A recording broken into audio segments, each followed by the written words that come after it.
Kalau di Sumatera, hampir semua nama bandara itu kan menggunakan sultan. Ya. Kang Nadim, orang yang ditokohkan. Riau. Di Riau, Sultan Kasim, Iskandar Muda, Jambi, Lampung, Ya. Sultan Mahmud Badarudin. Nah itu kan, Raden Intan. Raden Intan. Khusus Sumatera Barat pakai Minangkabau. Minangkabau ini apa nama raja? Bagaimana ceritanya? Ya, jadi kalau kita lihat sejarah ya Pak ya. Nah, Jadi dulu ada nama kerajaan Malayapura. Melayapura. Ya, Di mana itu? Itu di daerah Damasraya di perbatasan Jambi dengan Sumatera Barat. Pada saat itu Singasari di bawah Kertanegara mengutus pasukan untuk Pamalayu waktu itu ya. Pamalayu. Maksudnya itu mereka itu meluaskan kekuasaan ke negeri Melayu. Oh, ingin meluaskan kerajaan. Ya, Terus Kertanegara waktu itu. Jadi kerajanya Kertanegara ya. Jadi pada saat itu terjadilah dialog dengan Maharaja Dialog sebelum berperang. Orang dulu kan ada dialognya Pak sebelum berperang. Oh, ada nego lah ya. Dan nego ini sejarah Minangkabau. Nah, Jadi oke, sebelum kita perang kita adu kerbau dulu. Cuma pasukan dari Singasari ini mencari kerbau yang paling besar Pak, yang paling kuat, kerbau besar yang paling kuat. yang kuat. Terus Sementara karena kecerdikan Raja Melayupura ini, dia mencari anak kerbau yang erat nyusu, Pak. anak kerbau berarti masih kecil kan? Kecil yang erat nyusu, Yang masih nyusu. kuat-kuatnya nyusu. Ya. Nah, terus Kemudian dikasih tanduk besi. dikasih tanduk besi. Nah, Terus jadi kecerdikan orang Minang ini sudah sejak dari dulu, Pak. Iya. Ketika di Gelanggang, nah, maka pasukan Singasari ini mengeluarkanlah kerbaunya. kerbau yang besar tadi ya. Ya, lalu dikejar sama kerbau kecil yang dikeluarkan oleh pasukan dari Malayapura ini. Akhirnya tembuslah perut kerbau besar ini, Pak. Oh, Nah, itulah cerita sejarah yang kita artinya dapatkan. ternyata kerbau besar yang hebat bisa kalah oleh anak kerbau yang memang ingin nyusu tadi. Ya. Oh, Nah, jadi itulah dinamakan Minangkabau itu menang kerbau. menang kerbau. Kerbau kecil menang. Maka itulah kemudian jadi suku. Nah, Itu semua suku kan nginduknya ke bapak, apa namanya? Patrilinear ya. Khusus Sumatera Barat atau Semendo di Sumatera Selatan. ya. Itu kan ke ibu. Kenapa Sumatera Barat ini kok garisnya ke ibu bukan ke bapak? Ada nggak sejarah yang melatar belakangi? Kalau kita bicara di Minangkabau itu ada namanya buku adat, Pak. Namanya Tambo. Tambau. Tambo. Kalau kita lihat di Tambo Minang itu, situ dijelaskan dari mana bahasa Minangnya ya, dari mana asal nenek gitu. Dari Gunung Merapi, Sajak Merapi, Segadang Taluitia. Bahasa Indonesia kan, dari mana asal keturunan kita, nenek kita?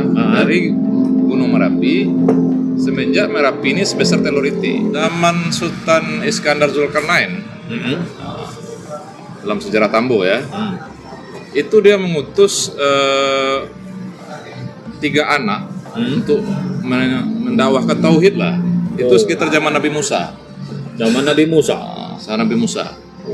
Jauh Pak, sebelum ini lagi Indonesia ini ada lagi kan. Sebelum Nabi Muhammad lahir Ya, itu. pokoknya zaman Sultan Iskandar Zulkarnain. Di Al-Quran kan ada itu. Iya, iya.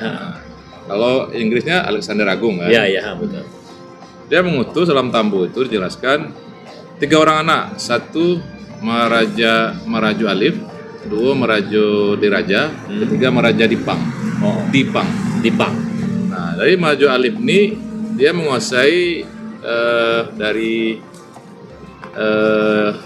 Afrika, Eropa. Nah, itu yang diutus Raja Alif namanya. Nah, kemudian Marajo Diraja itu yang dia berlayar, kalau Alexander Agung itu sekarang sekitar Asia Tengah itu Pak. Di Asia Tengah dia ya. Ketika dia berlayar ke Samudra India, maka Maharaja Diraja nih yang diutus Sumatera ini, dia melihat di Samudra India itu ada titik api. Setitik api. Ada titik api, itulah Gunung Merapi. Nah, jadi menujulah pelayaran mereka itu ke Gunung Merapi ini sebesar telur itik. Jadi kalau di laut kita lihat kan api yang besar sebesar gunung kan sekitar telur itik aja. Iya. Betul tak? Iya, iya, iya. Nah, itu sejarahnya yang ke Sumatera. Ah. Yang ke Maharaja Dipang ini ke Cina dan Korea serta Jepang. Nah, maka orang-orang Indonesia kan mirip Pak, Jepang. Nah, jadi ketika mereka itu satu kelompok lah ya, meninggallah suaminya Maharaja, maka kekuasaan dipegang oleh Bondo Kandoang. Makanya ada organisasi Bondo Kandoang sampai hari ini. Itu Pak. Maka secara adat perempuan lebih berkuasa lah di situ. Jadi raja lah, jadi ratu lah di Minangkabau. Sehingga sampai sekarang diinikan lah. Memang kalau kita di Minangkabau ini Pak, kalau kami laki-laki ini ibaratnya kita mencari aja Pak. Harta untuk setor kan ini. Untuk anak perempuan untuk maka dilindungi lah Pak. Saya dapat informasi di Pak Garuyung Sampai minum kopi ya. Iya. Aditya Warman. Betul lah itu orang Jawa. Karena waktu saya kunjungan ke sana. Jadi gini. Iya Jawa. Jadi cerita awal tadi. Nah, Kerajaan Malayapura ini bukan hanya Minangkabau Pak, mungkin seluruh Sumatera ini. Seluruh Sumatera kali.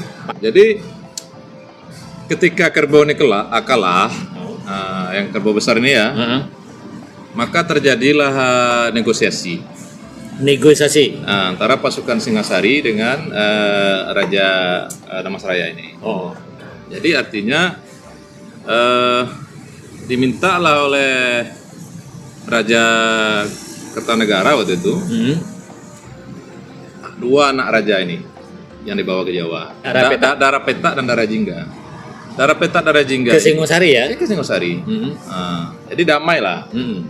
Jadi kan dua tuh. Kalau sudah kalah harus damai lah. Dengan ujung tombak, dengan pernikahan. Iya. Itu teknik perang Pak. Iya zaman dulu kan. Zaman sekarang juga gitu Pak. Iya. Jadi ada dua kerajaan bersetegang nih udah kawinkan aja anaknya. Iya. Damai itu.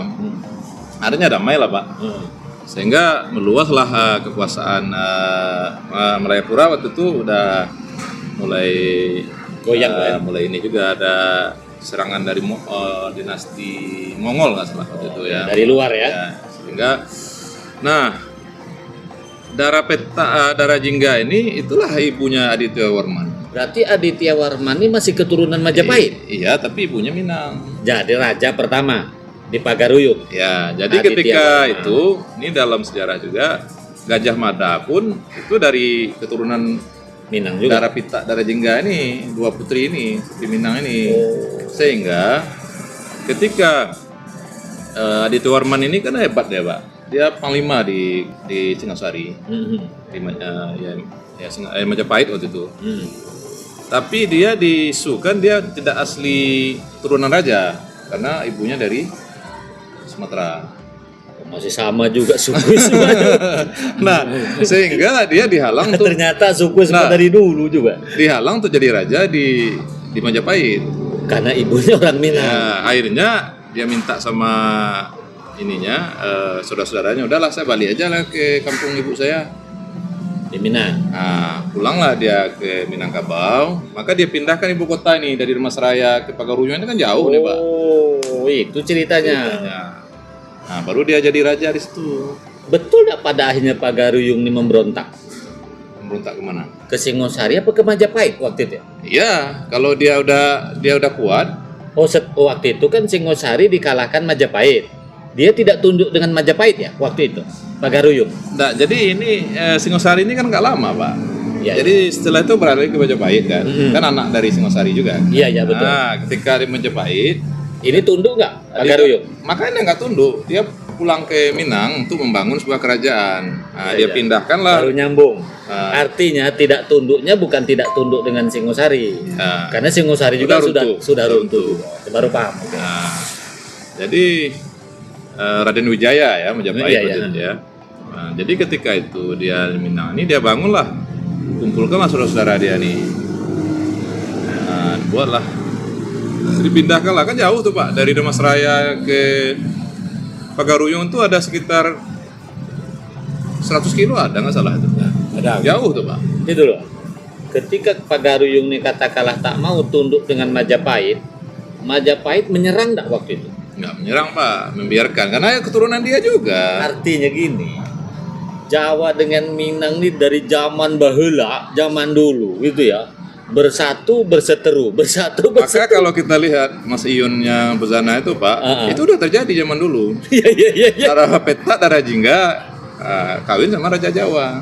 Jadi sebenarnya kisah yang baru ini sama juga. Pengulangan. Maka kalau orang lakinya Jawa, perempuannya Minang biasanya agak adem itu. Oh gitu ya. Jadi perempuan harus Minang ya? Ya. Iya. Tapi sebaliknya juga bagus juga kalau Jawa lakinya Jawa, lakinya Minang, perempuan Jawa juga bagus. Karena udah ada persentuhan budaya.